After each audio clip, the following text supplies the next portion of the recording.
Sorry about that, a little loud. And, okay, so there. I am sharing my screen, I think. And then if I do this, it should put up the presentation. Fingers crossed. All right, can someone on the Zoom just tell me if you see this presentation screen or not? Yes. Yes. Looks good. You got it, okay. And then if I do this, it should show the neighborhood sectors, yes? Yes. Looks good. Okay, all right, thank you. Okay, so sorry for the delay, everybody. Thank you very much for coming out to our June meeting of the Patterson Park Neighborhood Association. My name is Ernest. I am the president of Patterson Park Neighborhood, and gonna do a round of introductions. So I am the president here, and with us in the room are some of our board members. Oops, I need to update that because the East sector is not taking it. No stress. I am gonna do this right now. There we go. Okay.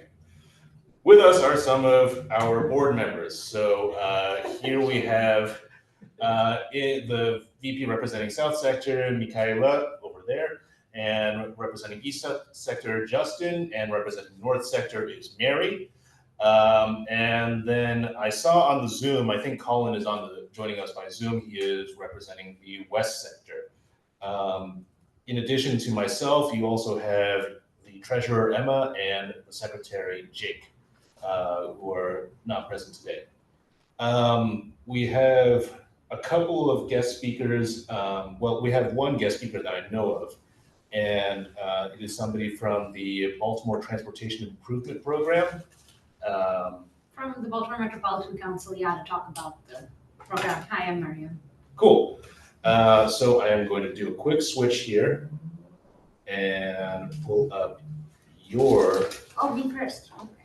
Yes, you're going to go first. Sorry, I should have warned you. Okay.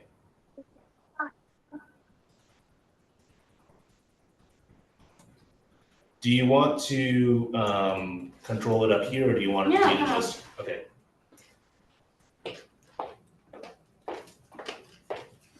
You pooped? Do you need me to change your diaper? But did you poop already? If you're talking about changing your diaper, we. You need to. Raha, we can hear you. Raha, we can hear you. Hang on a second. Yeah, there we go. Okay.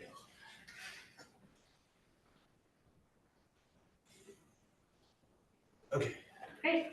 So thanks for letting me speak today.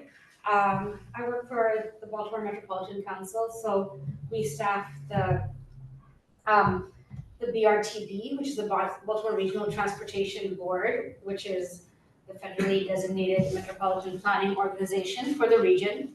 And you can see in the map what our Baltimore metropolitan region is.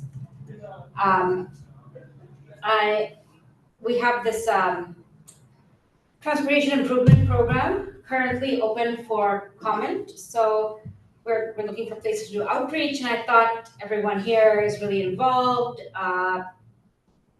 with their local community.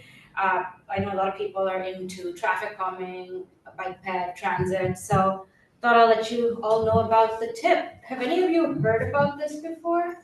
Nobody? Okay, great. Glad to share new information. So the tip comes out every 4 years, and it's all the projects that are programmed with federal money for the region for the 4 years, and then also other regionally significant projects can be in the document as well. They go from the long range transportation plan, which we call the LRTP, into the TIP, which is a short range plan, the plan for the 4 years. So this is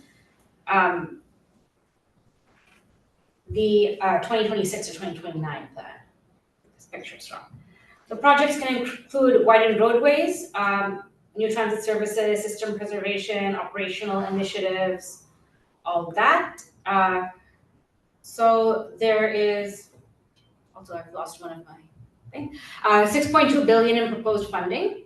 So most of that comes from federal funds. There's also toll revenue, state and local funds, and a little bit of private funds that go into funding the projects in the tip. So if you look at this map, we have a website and all, which I'm going to direct you to look at this deeper. But this is of the Baltimore region, and these are all the projects that are in the tip for the region.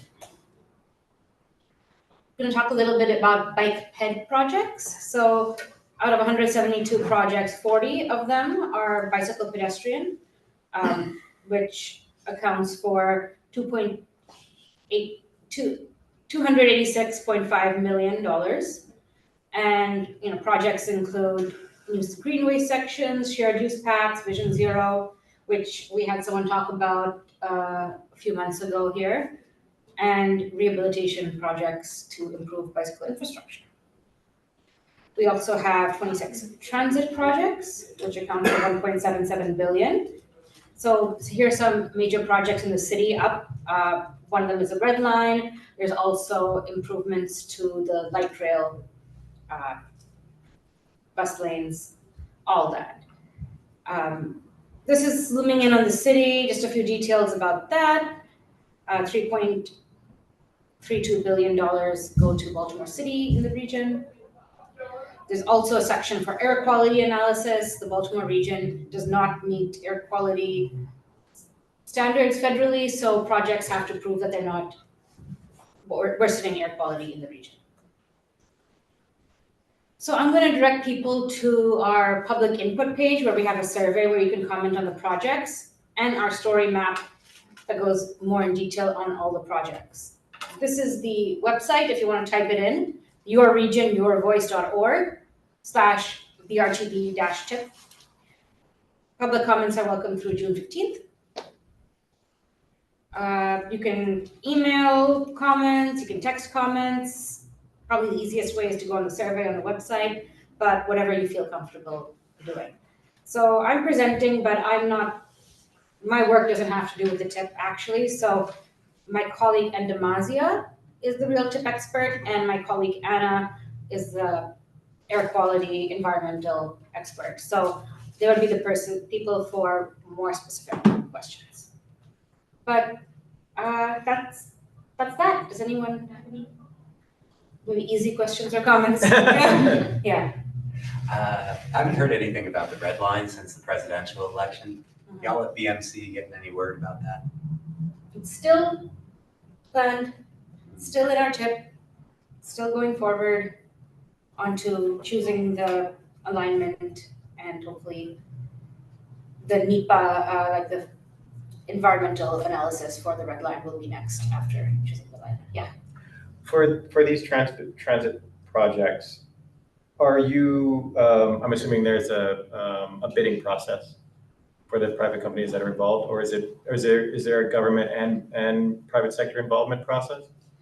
Yeah, so this plan has, lists the costs for these projects and what's budgeted. Then the individual agencies like, say, the MTA or MDOT, they have their own processes, which often do include private vendors, and their bidding process is specific to the agency, I think. Does it roll up into this where we could see the businesses involved with the different, or should we go to the different respective groups that you're speaking on behalf or speaking about, like MDOT or MTA? I'm gonna open that up and take a look. All the details are on our story map here. Yeah, I it's don't know how hard to to see do the it story map. backwards. Yeah, you don't have to do it now. I was just curious. Yeah. No, don't. Yeah, I was just curious. I'll dig I'll into take a look this. at that. Thank you. Do you have, and if this is for your coworker, that's totally fine, but the West Baltimore study, what are they focusing on there? Do you know, like a little bit more specifics? So this is reconnecting community study, like bridging communities that were divided by that highway project, that Route 70, which never went into West Baltimore. But you'd have to look at the project later more. Okay. Yes. Yeah, again, pardon me, but the federal government's now openly pretty hostile to this bike ped infrastructure in particular. And I'm wondering if that's affecting at all, like what you're requesting, how you're going about it, or is it just sort of full steam ahead, this is what we want, so we're gonna go for it? This is full steam ahead. Currently, there's not disruptions to any of these projects from the federal government. And, you know, we all know that that might be temporary, but we will see what happens next. Right now, like, money has not been cut from the red line, money hasn't been cut from anything yet in our region that fits into this report. Otherwise, we would have edited that, yeah. Where are you exactly with the red line? So the red line, you'll have to ask the red line team. So the MTA is doing the red line and they have a huge amount of consulting companies that are working for them. They're doing community engagement, they have their own website. The red line currently has been doing community engagement to choose an alignment, and they still have not selected their alignment. They know that it's some basics about what it's going to be, but they haven't like locked it down that it's going to go here, here, here, and that's what they're doing right now. So which avenue or boulevard are they going to be on exactly? That Is it I going to cannot be tell you. Is it going to be 40 or Eastern? So we have to go to the red line website for that. I think she's saying that has not been decided. When she talks about the alignment, she's saying the route. Yeah, Exactly the what route. Streets. That has not been decided. They're still gathering feedback I'm about that. typing red line, but I can't see the screen, so. You look up the red line. You have one of those special keyboards. Oh, Oh, yeah, I have a what's going special keyboard. Is it Dvorak? You put Dvorak on it? Yeah. Oh, no, I typed in Hit, red line. hit Alt-Shift. On the left side, hit Alt-Shift. Try again. There we go. How do you That's- type on this keyboard? Oh, it's By great. memorizing it. Yeah, exactly. Oh, that's so interesting. It's more efficient. So I know the red line is a huge, very interesting topic in the region. So if you go to this website, let me see if you see the URL on top. Redline Maryland. Redlinemaryland.com. They'll tell you everything, everything about the open houses that they've had so far, where they are with the planning process now, and what's coming next. I'm not working on the red line. I just wanted to present to you this budget that we have for the region, and hopefully you can look more into the projects. The comments will go to the agencies that are doing the projects. Like if you have a comment on the red line project, it'll be sent over. Yeah. And so they can help sort of edit their projects before this is final. This is a draft budget. Thank you so much. Thank you. Definitely going to do some more research on certain topics before I present next time. You did great. You did great. Now I have to figure out how to do this backwards. Okay. You're doing great, Ernest. All right. I think there might have been somebody asking something in.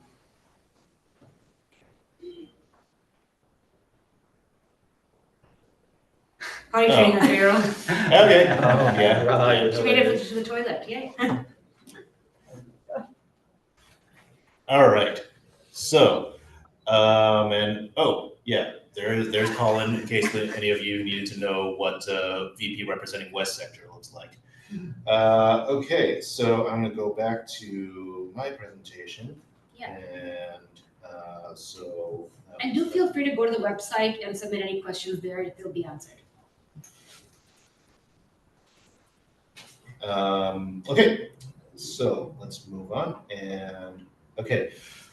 So way back in March, we had a meeting where we talked about the traffic calming measures that we're doing, and we're almost halfway through the year, so I thought this would be a good time to update you on everything that's going on, and this is all being recorded, so people who missed this meeting can watch later to see the update. But first, let me talk you through the process of how we go through these projects. All right, so over on the left there, you see we choose the intersections, and then we choose the features. What does that mean? That means choosing, okay, are we gonna do bump outs? Are we gonna do bollards? Are we gonna do a pedestrian sign in the middle of the street? Are we gonna do a colorful art design Are we going to do a speed hump?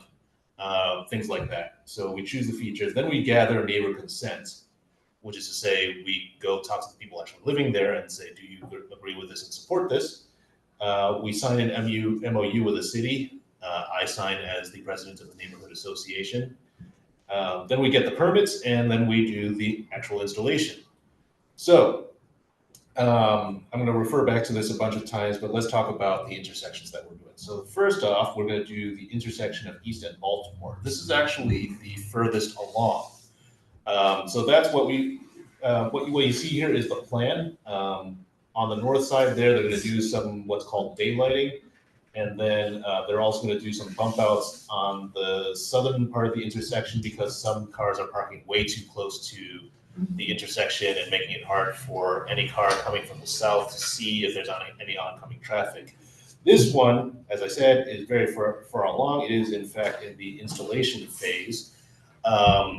If you happen to live around there, you'll see workers coming out this week laying down stripes, and the next week laying down colored paint. I believe there is also a pedestrian stop sign going to be put in the middle of the street somewhere in there. So, very glad to see that. And some work may have actually happened today. I'm actually not sure. I haven't been out there, but it's happening. It's for real. We're very happy about this. It's going to be done next week. All right. Let's talk about Fayette and Luzerne. So this was actually kind of a two-stage project. And so at first we had this plan. This is not what it looks like. That's a mock-up. And then it got delayed. And the reason it got delayed is if you know that intersection, there's the M&T Bank on the south part of the intersection. And we found out that they were going to be doing some work on the sidewalks, redoing the wheelchair ramps, and a couple of other things that would end up digging up the road, which would destroy our work. So we had to wait for that to be done. And in order for that work to be done, some permits had to be pulled. I don't think I need to tell you how well that's going in the city right now. However, we finally got word from the contractor that M&T Bank has done their thing and they should be finishing up the work later this month. In the meantime, we got some more funding so that we could also do bump outs and some artwork on the north side. So it used to be that we were not allowed to do any bump outs on the north side because of some plans that they had for the buses that didn't happen. So now we're actually going to do that.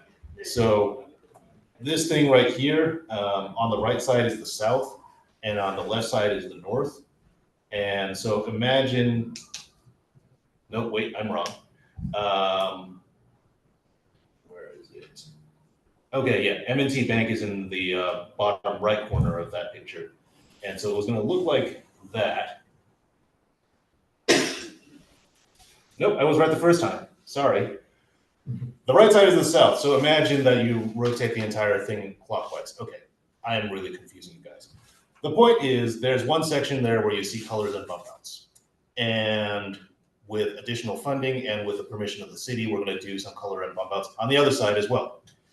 And those of you who were around when we did the installation at Baltimore and Linwood, outside of near Patterson Public House in the corner of the park, we had a community day where people could come out and bring their kids and participate in some of the paint too. And that is our intention as well. Like I said, the contractor for M&T Bank has done their work, so we can actually proceed later this month. So this is a case which is a little bit weird because we're kind of doing all of these at once. Because we changed the plans, we have to go to people living on the north side of that intersection and say, hey, do you agree to do these bump outs? You already agreed to doing a paint project here, but we wanted to add some bump outs now. Are you okay with doing that?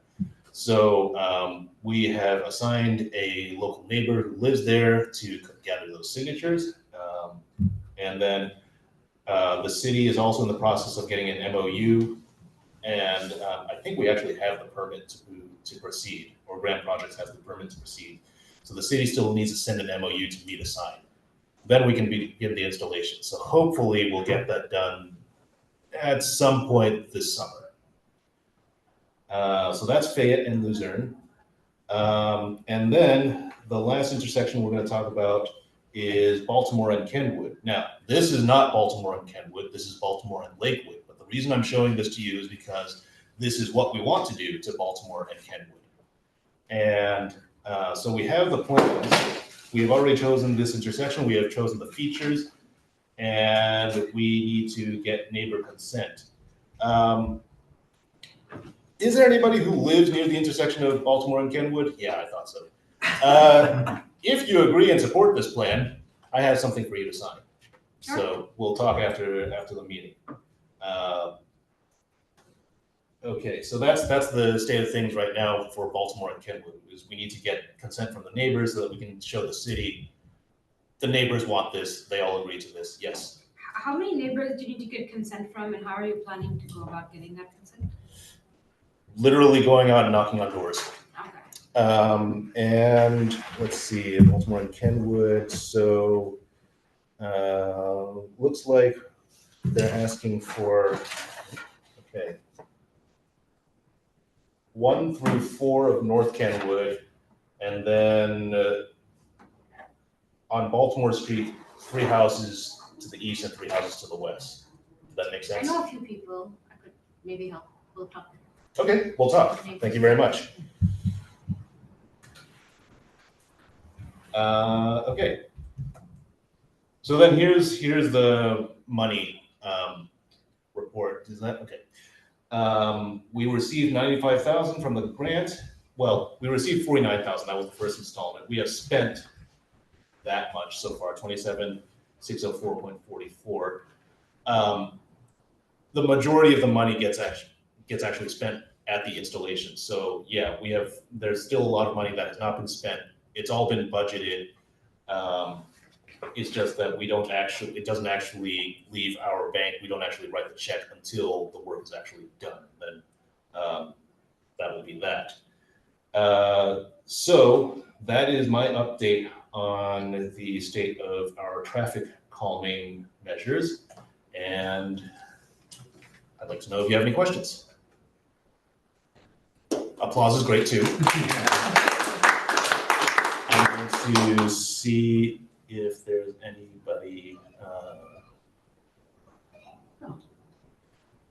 Baltimore and Lakewood, difficult to make right turns from Lakewood onto Baltimore. Okay. You mean because of the installation or because of traffic in general, or I'd like to know what you were saying. Okay, so I've unmuted myself to answer you because I think it might be the most efficient way to do it. Mhm. Okay, good evening, everybody. So with the adjustment in the crosswalk, it requires you to extend more now into traffic in order to make a right turn onto Baltimore Street from Lakewood.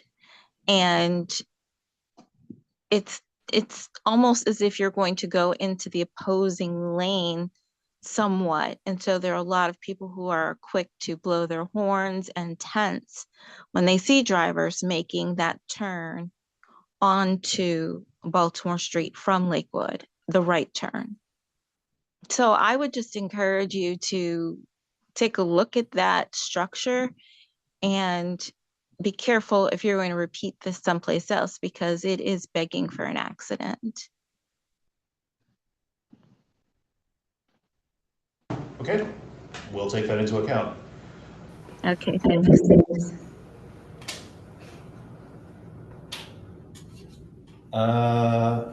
Okay.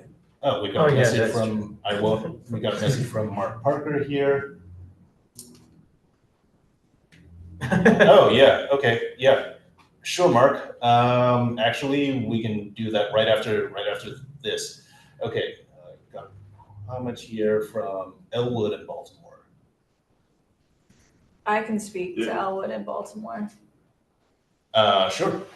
So with Elwood and Baltimore, we're not sure why the light got shorter. I think part of it is because there were a lot of people running the red lights, so to slow down traffic. But then also we did try to get bump outs approved on Elwood and Baltimore to make it safer for pedestrians, but unfortunately did not get enough signatures. So happy to help revive that project if that's something you're interested in. Feel free to email me, but yeah, that's kind of where we're at with Elwood and Baltimore.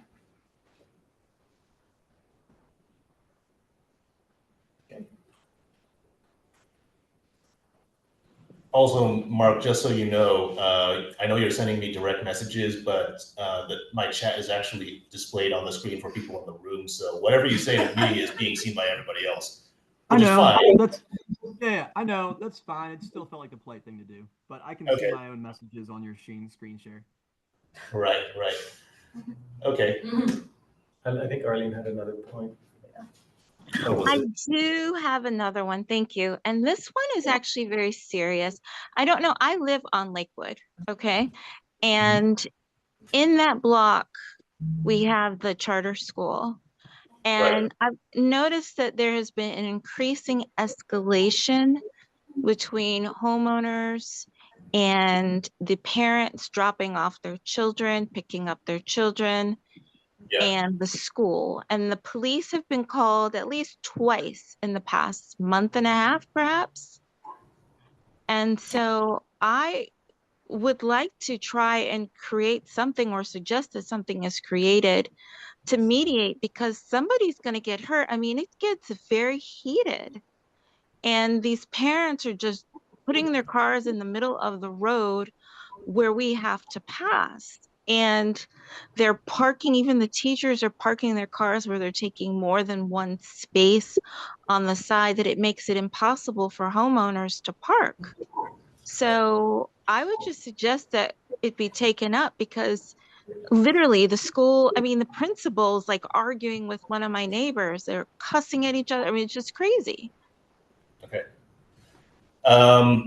I'm very sorry to hear that. I will tell you, this is not the first time that issue has come up, although we last addressed it, I think, last year. So I'm very sorry to hear that, although sadly not really surprised. But thank you for bringing that up. We will certainly try to get people from the charter school to come to a meeting so that they can have a dialogue with the neighbors and we can figure out a better way to do this, because that, from what you were describing and from what other people have described in the past, it certainly sounds untenable.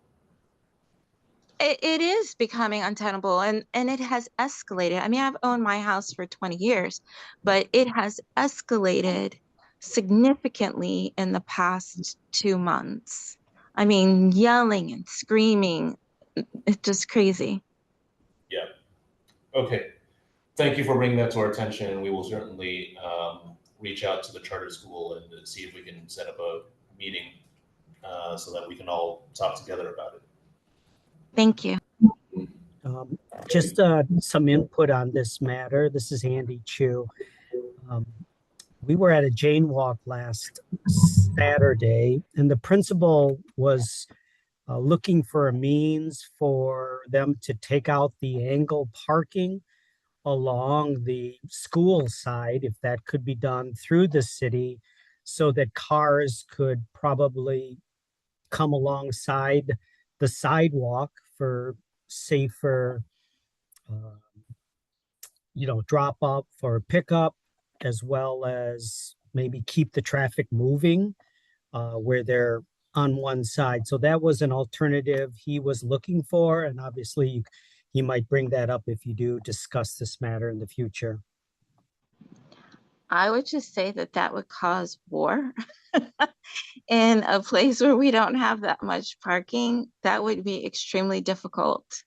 They already have select spots that are reserved for the school during school hours where we're not allowed to park. So they have options. They also have, on the other side of the street, they have a drop off, and along the Baltimore Street side of the school. They need to have a better system in place, surely, but this didn't just exists this way the entire time the school has been open. So there's been a shift, and the leadership at the school has also changed. And I don't know if that's related to it, but they can do better. Sure, I understand. That was just something I wanted to pass along.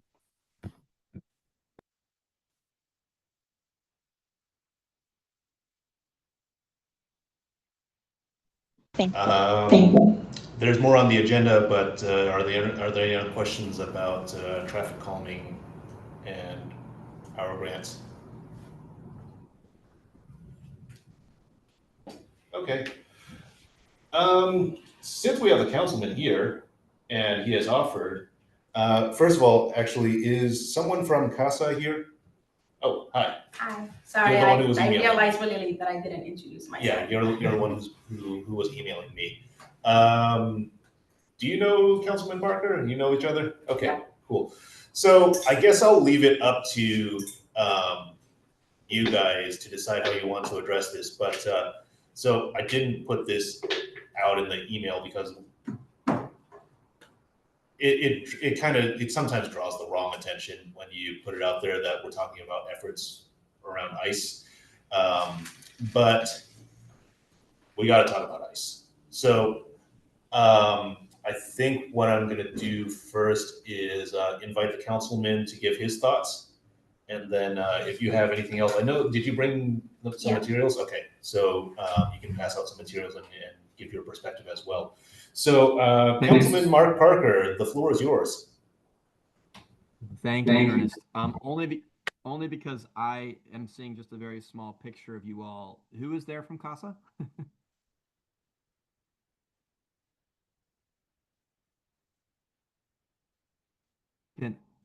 It's still very small. Can someone just share their name so I know who is with us?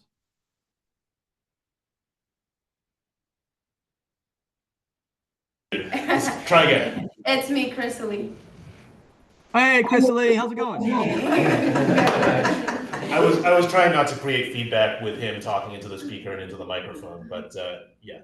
Oh, you are having a hard time hearing me? No, we hear you now.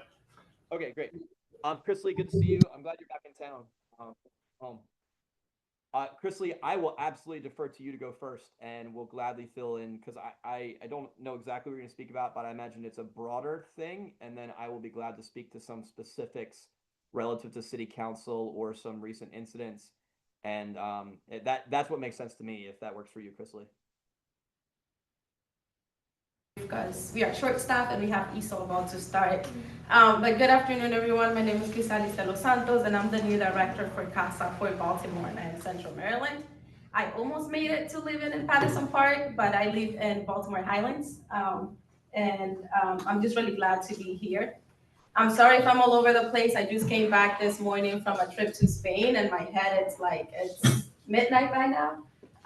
But I just really wanted to come in, and since I got here this morning, I've been looking a lot in social media about what's been going on, a lot of reports to our office. But honestly, I'm gonna leave the councilman to talk a little bit about the ICE activities in itself. But I really want to talk about effective ways that we can support our immigrant neighbors. Because I'm seeing a lot in social media, a lot of things have been great, a lot of other things have not. So I just really want to talk and maybe have this as a conversation, right? We want to keep the community informed, but there are ways that we can be effective, and there are ways where we can create terror for community members. When we are posting a picture and saying ICE is here and where is here, when did it happen? And we're not posting that what, when, and how, it's really creating terror and making people scared instead of having actionable things that people could do to prepare themselves. Or also, right? If I just opened my Facebook account today and I saw that ICE was at Highland and Baltimore 3 days ago, but I don't see that it was 3 days ago, people are going to be terrified, and it's affecting our businesses, it's affecting our community organizations, and even kids not being able to go to school because their parents are scared thinking that they're there. At CASA, we say, please don't share anything on social media, but I really don't agree with that, simply because social media, if we use it effectively, could be a great way to let people know what's happening, and also for us as neighbors to be able to share information that people could use to protect themselves. However, again, the what, when, and how, it's extremely important. But my other point is that even if we're posting a picture, a video of what's happening and posting that information, we're not doing anything to protect folks at that point. So I came to talk about the CASA hotline, and also to clear some things up because people call us to the hotline to say, is it true that ICE is here? The purpose of the hotline is to be able for CASA staff and a network of community organizations to respond to ICE sightings, raids, and detentions. It's not to say, yes, it's happening, or no, it's not happening. The idea is that whenever we get a report, we respond to it. It doesn't matter if it was ICE was driving by and people are terrified to walk out. It doesn't matter if it's 20 people were arrested, right? Like, of course, there is a escalation point depending on what the information we receive is. But lately, we've been struggling a lot with folks just going straight out and posting on social media, this is happening, without the when, what, who, and how. So when we send our staff out to go to check out what's happening what's happening with someone, the first thing we do is that we do an intake to figure out what happened, who's going to be impacted. Because a lot of the time, yes, someone was detained, but it's that person that's sole provider of the family, and they're going to be able to put food in the table for that night. What services and resources do they need? Are the other family members ready to approach what the next day is going to be, right? Are they scared to go out to send their kids to school? How do they contact their school administration so that they can know what's happening? A lot of times, like, I've been in situations where folks are like, should I send my kids to school? Keep your kid home one day while you figure it out and they're able to digest it, and things like that. So that's super important. And I've seen a lot of great things happening, but I just wanted to come and answer any questions that folks might have about reporting. Let me give you the number because I see that you're trying to get it. I actually have Know Your Right packets that have our hotline information on it.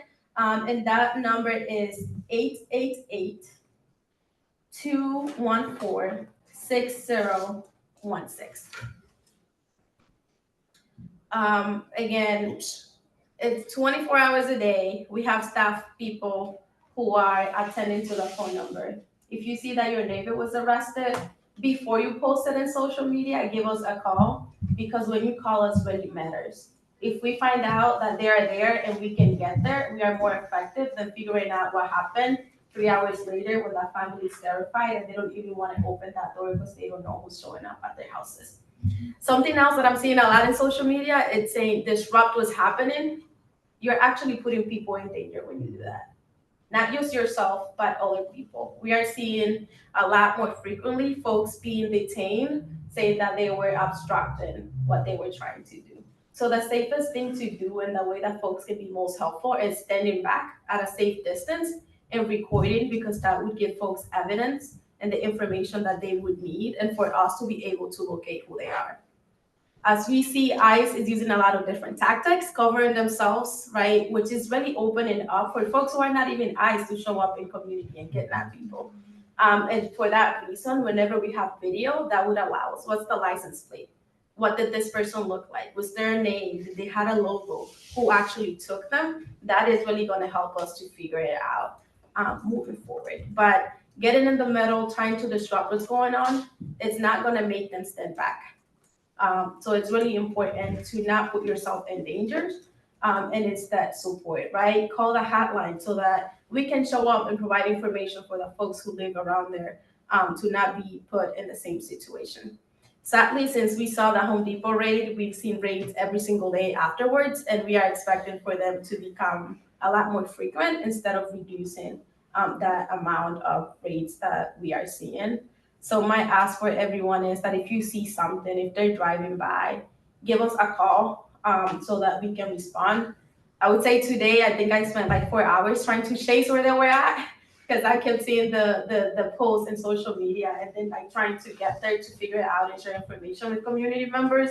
But if we get our call and be like, hey, yeah, they're here, that would have saved 3 hours that we could spend working directly with the family that's directly impacted. So I have a lot of Know Your Right packets. But in case this is not enough and you would like more, we have a lot printed out at our office.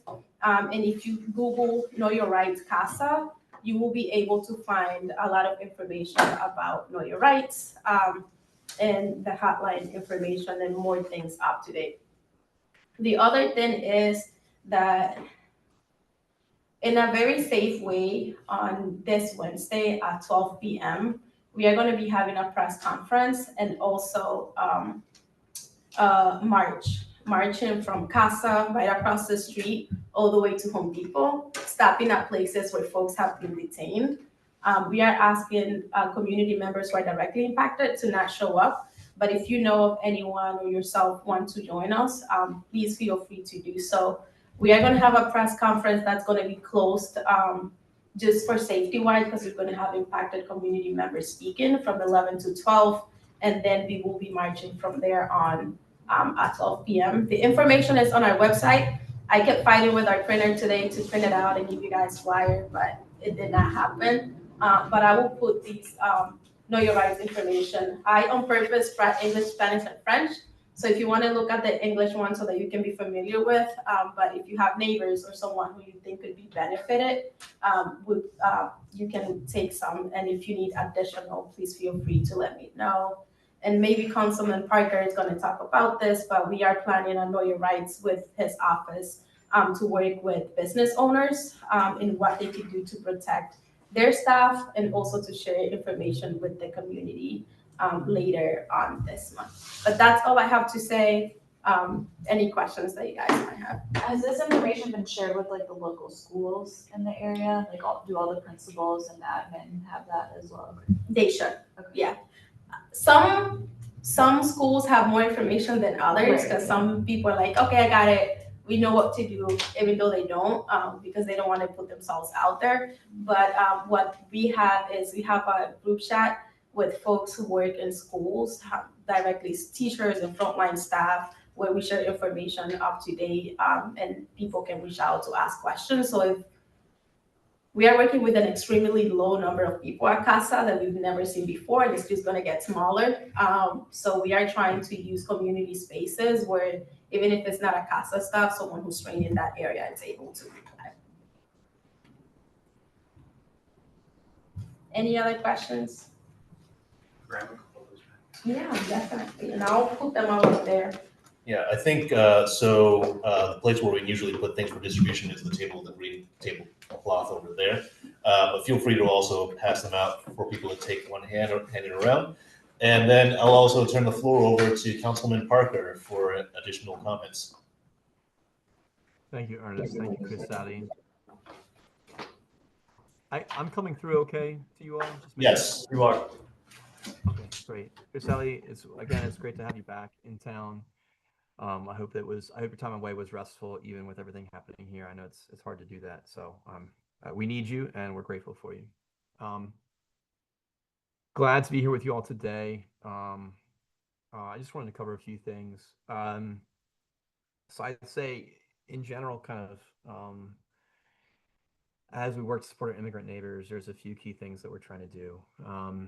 And so some of it is on the front end in the community, trying to make sure people have good information. Chris Sally mentioned Know Your Rights.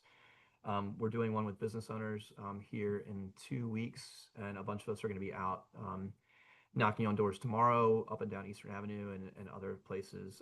Places of business have been particularly targeted by ICE, and we want to make sure that business owners of all backgrounds have the information that they need from a legal perspective to protect their employees. So that's something we're doing coming up soon.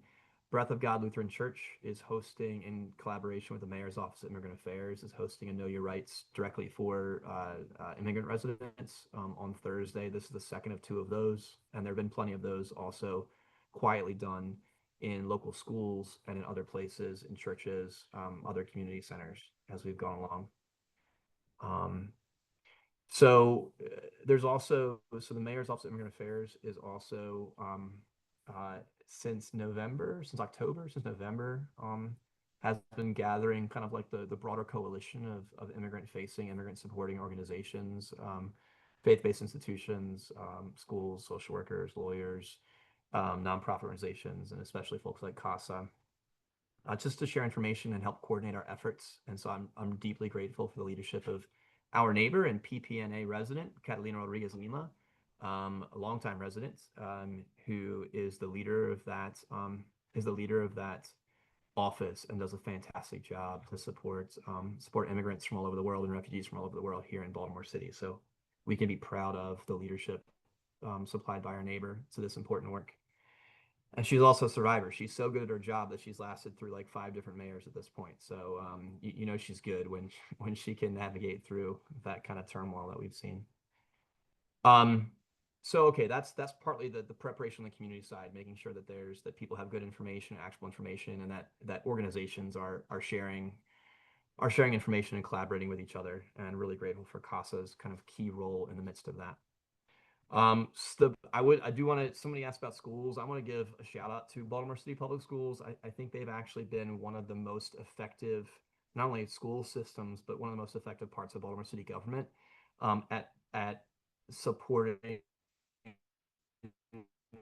principals and others in leadership positions to help protect their communities, their staff, and the families involved. I've seen really, really great work done by school principals and social workers in situations of detention or near detention or targeting of their families by ICE. And so I'm just deeply grateful for that work. Baltimore City Schools has done a good job, and our local schools and local staff, where oftentimes Latino students or immigrant students are 30, 50, 70, 80, 90% of the student population, right? This is front and center for that work. And we have great principals doing good work on that front. A lot of the work, as Crisali mentioned, I really appreciate Crisali's comments. I've been wrestling myself with what advice to give people aside from calling CASA, like what kind of guidance or advice to give folks for what to do in the midst of a situation. I think Crisali's guidance was, and rooted in her deep experience and expertise, was really clear and really good about documenting, tracking information, passing along quickly to those, and I would add my office to that, right? Please be in touch with my office about incidents, especially in the community. I mean, we'll pass along information to other council districts if it's something that's not right here, gladly. But especially in this community, let us know so that we can be partners with CASA and MEMA and others to support families. But I really appreciated what she offered about that. And I say, like, a lot of the places, it's very difficult. There's not many options. There's not good options for how to disrupt ICE activity in the moment. And I know that's really frustrating to watch kind of like police state tactics unfold in front of you. I mean, it's awful. And I spent a lot of time yesterday working with neighbors around Baltimore and Elwood who were directly intervening, and I understand what they were feeling, and I understand exactly why they said and did what they did. And I'm not here to tell anybody that was wrong at all. And like part of the stress and difficulty of that situation is there's no good way to disrupt the activity. But what we can do is make sure that the people who are detained have access to legal representation, and that when then they're detained in the Baltimore City or in the federal building downtown in the ICE holding cells, that they are treated with dignity, that they get food, that they get their medicine they need, which our office has been actively intervening in cases to make sure medicine gets to folks, that they have access to lawyers. Baltimore City is paying for lawyers for our neighbors who are in detention here in Baltimore City. And so we, along with CASA, need to have that information as quickly as possible so that we can get them in touch with lawyers who can intervene before they get shipped off to a for-profit prison in another state, right? And which happens somewhere between like 1 and 8 days from their time of detention. So we have a pretty narrow window to get legal resources to them. And so passing along information to my office, to CASA, is incredibly important to make that happen. The other side that we do, the other thing that we can do in the moment is identify and then support the families who are in the community who have been impacted by the detention of a father, of a mother, of a sibling.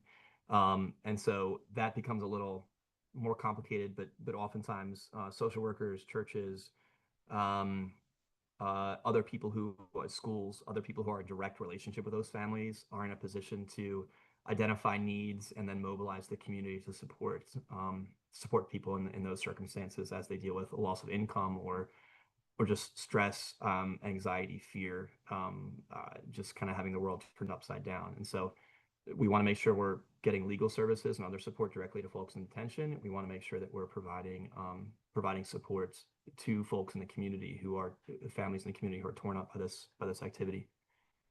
I think the last thing I wanted to share directly about this is the city budget is currently being debated, and a big thing there is to that I've been fighting for alongside a lot of my colleagues and a lot of members of the community, including CASA, has been to make sure that we have all the resources necessary, or at least as many resources as we can really get social work, case management support for immigrant families. And so that's trending really well. My sense is that everyone involved is committed to that. I have an amendment into the budget to increase that funding by $2 million over what was already allocated by the mayor's office. And I know that that's exactly what CASA and other community members have been calling for. My sense is that that's exactly where we're going to be. But please keep up the pressure. In particular, I mean, you can keep talking to me about it, but I'm sponsoring the amendment. So the people who really need to hear and be reminded about that are the mayor and the city council president, who are actively negotiating the final terms of the budget right now. So I think, sorry, that was a lot of talking. I really appreciate the listening. I'm glad to speak directly to specific situations or answer questions alongside Chris Alley. Chris Alley, very, very likely may know more than me about jobs. So between the two. So Chris Ellis has actually left. I think she needed to go to something, but if anybody has any questions for the councilman. Oh, somebody asked specifically in the chat about Baltimore Police Department. So yesterday, as far as I can tell, and I spent a lot of time, I spent about half the day yesterday and then about half the day today working on the specific issue at Baltimore and Elwood yesterday, in which two brothers from Upper Fells Point, although I don't have a specific address yet, were detained. So this was the first time that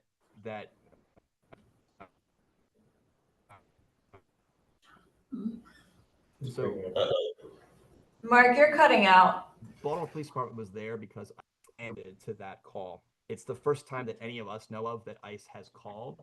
It's frozen. All right. Yeah, see, it's always after the fact that it says your internet is unstable. It's never during the fact. It's always afterwards. All right, we better now? Yeah. All right. So BPD showed up because ICE, for the first time in our memory, called 911 to request to say that they were having a problem.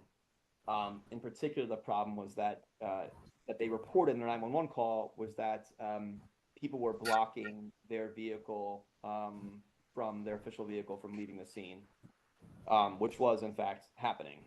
And so BPD responded. BPD's protocols are not in any way, exactly, thank you, Lindsay. BPD's protocols are not in any way to be involved in or supportive of ICE activities. The sergeant involved called for the commander, like the overall commander in the city, who was on duty at the time, to get advice on Gallup before he arrived. And his engagement on the scene was to request people stop blocking the vehicle. They did stop blocking the vehicle. The vehicle drove off. He remained on the scene and engaged in conversation and tried to answer questions and received plenty of very vocal feedback from neighbors about what had happened and about his role in the situation.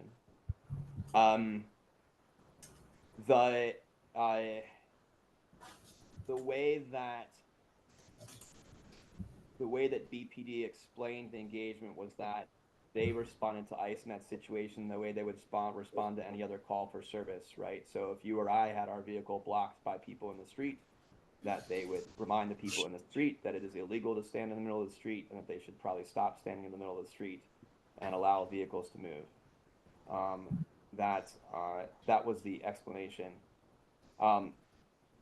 More deeply, I would suggest that ICE deliberately involved BPD in that situation in order to put BPD in a really difficult set of circumstances where the standing orders from the mayor and from the police commissioner would potentially be violated, where either the community was going to get really angry, or where orders would be violated, or where BPD's refusal to cooperate would result in another piece of evidence that the Trump administration could use to justify the deployment of the National Guard or any other kind of punitive measures against the city of Baltimore.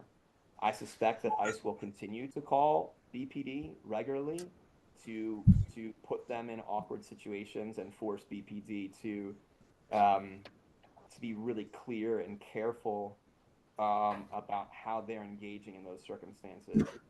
The mayor of the Southeastern District yesterday, when I spoke with him, said that he was planning to refuse any such calls for service. ICE that if they needed to conduct their operations, that they needed to bring along enough people to handle situations themselves. That BPD isn't there for crowd control or to solve their problems for them. That's the major. The real conversation needs to be had with the police commissioner and with the mayor's office. I have initiated those. I had long conversations yesterday with BPD leadership, today with BPD leadership. I know it's going to be on the agenda tomorrow morning when the commissioner and the mayor speak with each other. I have a call in to the chief administrative officer of the city about this, and have spoken with Zeke as well. So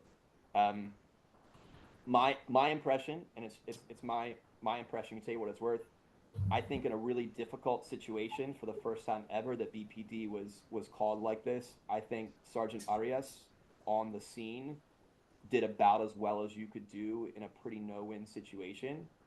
And I think it highlights the fact that BPD's protocols aren't specific enough or clear enough yet to navigate these situations in the future as they get more complicated and more frequent.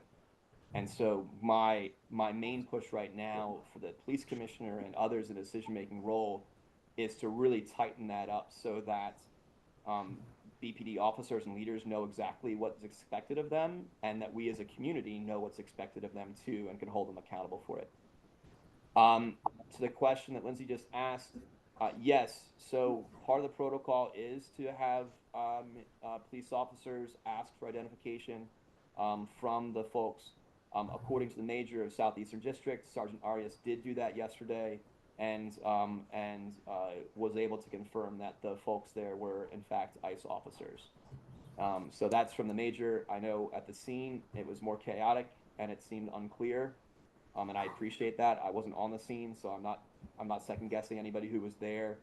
But my conversation with the mayor that afternoon was that Sergeant Arias spoke to the officers from ICE, confirmed that they were ICE officers, and because that is a critically important part of how that's supposed to take place.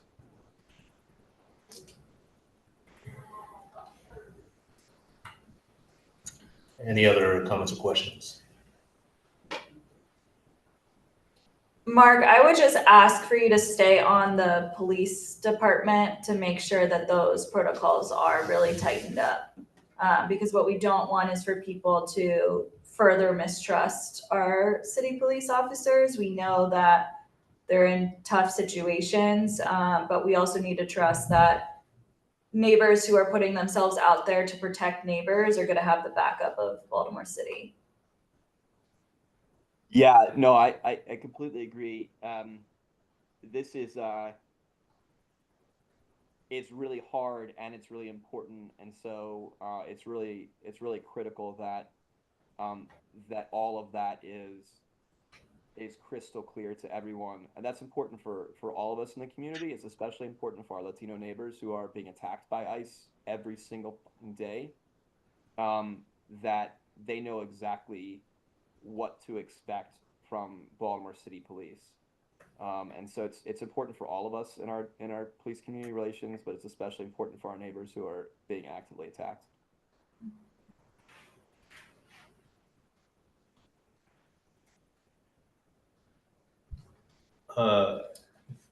Devil's advocate. Details of the march on Wednesday be emailed.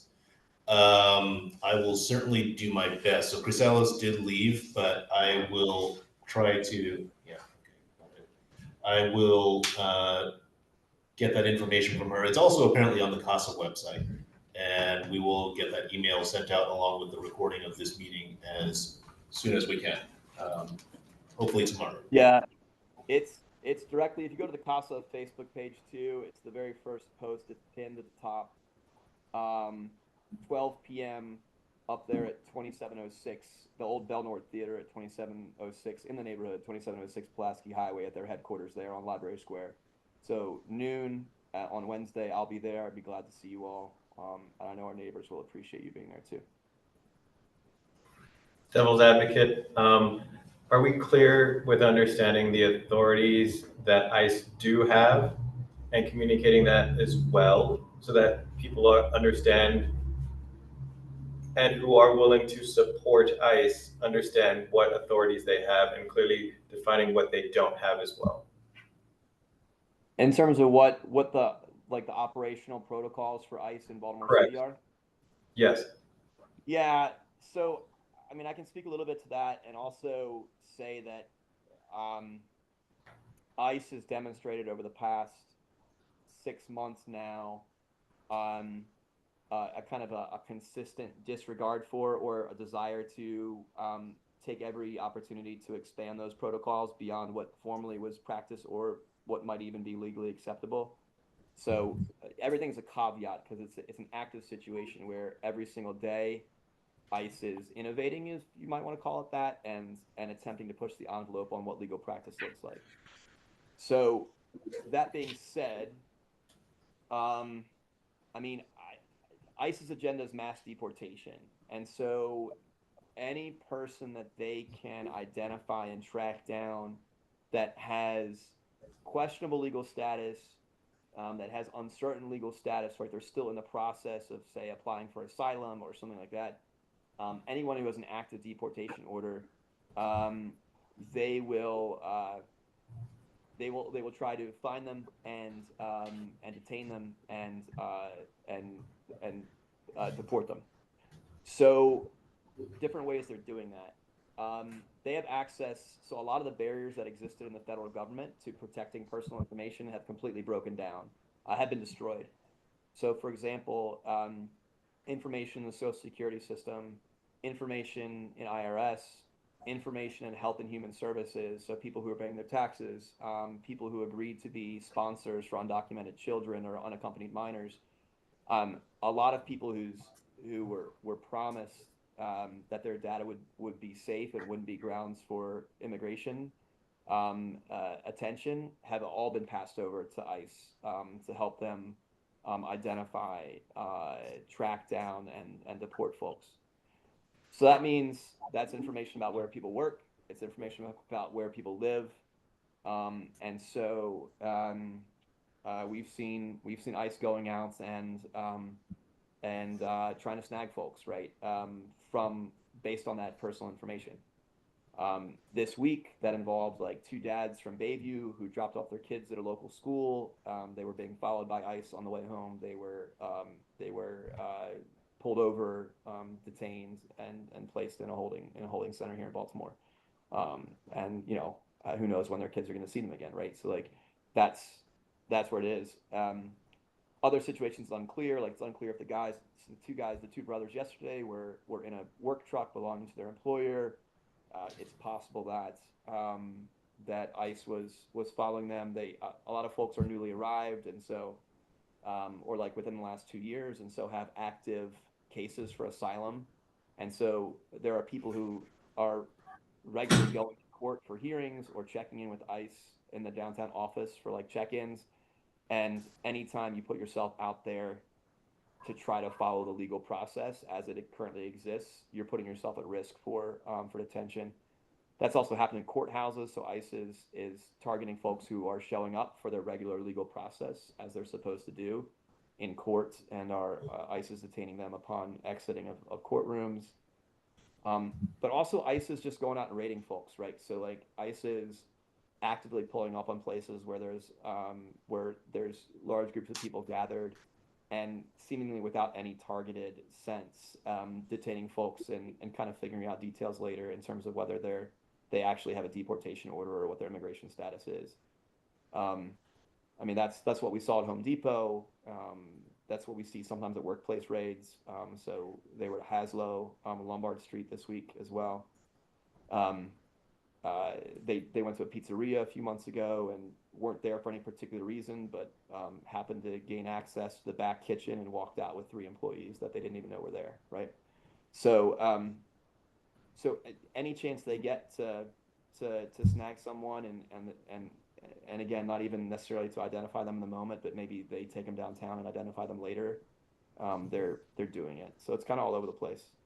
BPD and others. So ICE doesn't tell Baltimore City or Baltimore Police what their operational strategy is, who they're targeting, where they're going to be, and so it's there's no kind of information sharing that we have, and so it's kind of, as Chris Sally was saying, it's all kind of catching up on the back end and trying to support people after these actions have happened.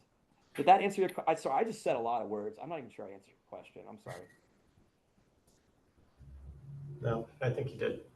I bring it up. I think I saw a survey on the neighborhood association, neighborhood website, Facebook page, just asking people where they stood and how they want to show up with ICE's involvement in our specific neighborhood. And I think we're seeing I'm just looking at the results of the 450 results, about 30 people are showing up and supporting or wanting to make sure that they support the activity that ICE is performing. So just being mindful of, the people that are in our neighborhoods, but also being mindful of just understanding how people can show up in the ways that they feel appropriate.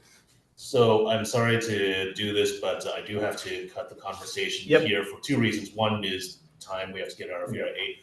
Also, my laptop is warning me that my battery is low. It promised that it was going to last another 30 minutes, but it looks like it might not. So I apologize if on the Zoom things just cut out suddenly, but that's what we're facing, and I do want to go through one other thing. There is something called the Bernie Grant, the Baltimore Regional Neighborhood Initiative, and I'm going to go through this really quick. I'm not even going to throw up my PowerPoint again.